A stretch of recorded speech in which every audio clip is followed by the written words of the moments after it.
আসসালামু আলাইকুম। মসজিদে ঢোকার সাথে সাথে আপনার মোবাইল ফোন অটোমেটিক সাইলেন্ট হয়ে যাবে, কারণ বর্তমানে মসজিদে নামাজরত অবস্থায় অনেকেরই কল চলে আসে, রিংটোন বেজে ওঠে, অনেকেরই গান মিউজিক বা উচ্চস্বরে রিংটোন বেজে ওঠে, তার জন্য নামাজের অনেক ক্ষতি হয়। তো প্রিয় দর্শক, এখন যদি আপনি মসজিদে ঢোকার সাথে সাথে আপনার মোবাইল ফোন অটোমেটিক সাইলেন্ট হয়ে যায় এবং নামাজের পরে automatic mobile phone silent mode of হয়ে যায়, তাহলে তো প্রিয় দর্শক, এখন আপনি কিভাবে আপনার মোবাইলে এই অপশনটা চালু করবেন সেই প্রসেসটা দেখাচ্ছি। তো চলুন ভিডিওটা শুরু করা যাক। স্ক্রিনে লক্ষ্য রাখুন। তো প্রিয় দর্শক, প্রথমে আপনারা চলে যাবেন গুগল প্লে স্টোরে। গুগল প্লে স্টোরে গিয়ে আপনারা লিখে সার্চ করে নেবেন প্রে টাইম কিবলা অ্যান্ড নামাজ। এটা দাওয়া ইসলামিক একটা অ্যাপস। আপনারা এই অ্যাপ্লিকেশনটা গুগল প্লে স্টোর থেকে ইনস্টল করে নেবেন। তারপর ওপেনে ক্লিক করে দেবেন। ওপেনে ক্লিক করে দেওয়ার পর আপনি এখান থেকে বাংলা ল্যাঙ্গুয়েজটা সিলেক্ট করে নেবেন, যেহেতু আমরা বাংলা ভাষার লোক। তারপর আপনার এখান থেকে বাংলা সিলেক্ট করে নেবেন। তারপর আপনি এখান থেকে পেয়ে যাবেন লোকেশন পেতে এই অপশান একটা ক্লিক করে দিবেন। তারপর এখান থেকে আপনারা সব কিছু পারমিশন দিয়ে দিবেন। আপনার মোবাইলের প্রথমেই লোকেশনটা অন করে নেবেন। লোকেশন পেতে এই অপশানে ক্লিক করে দেওয়ার পর সাথে সাথে আপনার সামনে ঠিক এরকম ইন্টারফেস শো করবে। আপনি সম্পন্ন হয়েছে এই অপশানে ক্লিক করে দেবেন। তারপর অ্যালাও অপশানে ক্লিক করে দিবেন। তারপর আপনি সম্পন্ন হয়েছে এই অপশানে আবার আরেকটা ক্লিক করে দিবেন। তো এখানে ক্লিক করে দেওয়ার পর আপনি আবার অ্যালাউ করে দিবেন।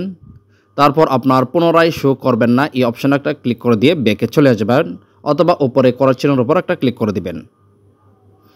তো এখানে ক্লিক করে দেওয়ার পর আপনার সামনে ঠিক এরকম ইন্টারফেস শো করবে। আপনি নিচে পেয়ে যাবেন সাইলেন্ট। এই সাইলেন্ট অপশানে একটা ক্লিক করে দেবেন। ফজর অপশানে ক্লিক করে দিবেন। ফজর অপশানে ক্লিক করে দেওয়ার পর আপনার মোবাইল থেকে পারমিশনটা দিয়ে দিবেন প্রে টাইম এই অ্যাপ্লিকেশনটা। আপনি একটু খুঁজে বের করে নেবেন অ্যাপস থেকে। এই যে এখানে আছে প্রে টাইম, তারপর অ্যালাউ করে দিবেন। তারপর আপনি এখান থেকে ব্যাকে চলে আসবেন।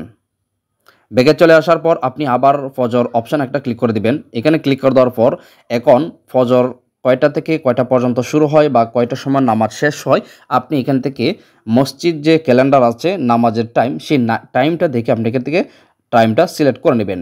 তো আমি এখান থেকে 4টা 8 দিলাম, তারপর 4টা 23 দিলাম। তো আপনি এখান থেকে আপনার মতন সিলেক্ট করে নেবেন। মসজিদে যে ক্যালেন্ডার আছে নামাজের সময়সূচি, সেই সময়সূচি থেকে আপনি একটু সেট করে নেবেন। তারপর আপনি কয়টা থেকে নামাজ শুরু হয় বা কয়টা পর্যন্ত নামাজ শেষ হয়, আপনি এটা সিলেক্ট করে নেবেন প্রত্যেক জামাতের। তারপর আপনি সেভ পেয়ে যাবেন। সেভ অপশানে ক্লিক করে দেবেন। এখন আপনি মসজিদে ঢোকার সাথে সাথে আপনার মোবাইল ফোন সাইলেন্ট হয়ে যাবে। মানে আপনি যখন মসজিদে আজান হয়ে যাবে, আজান হওয়ার সাথে সাথে আপনি যদি টাইমটা দিয়ে রাখেন কয়টা থেকে কয়টা পর্যন্ত আজান হয় বা কয়টার সময় নামাজ শেষ হয়, আপনি সেই টাইমটা সিলেক্ট করে দেওয়ার পর আপনি যখন আজান হবে যে কোনো মসজিদে বা আপনার এলাকায়, তখন আপনার মোবাইলটার সাথে সাথে সাইলেন্ট হয়ে যাবে। আবার নামাজের শেষে অটোমেটিক সাইলেন্ট মোড অফ হয়ে যাবে।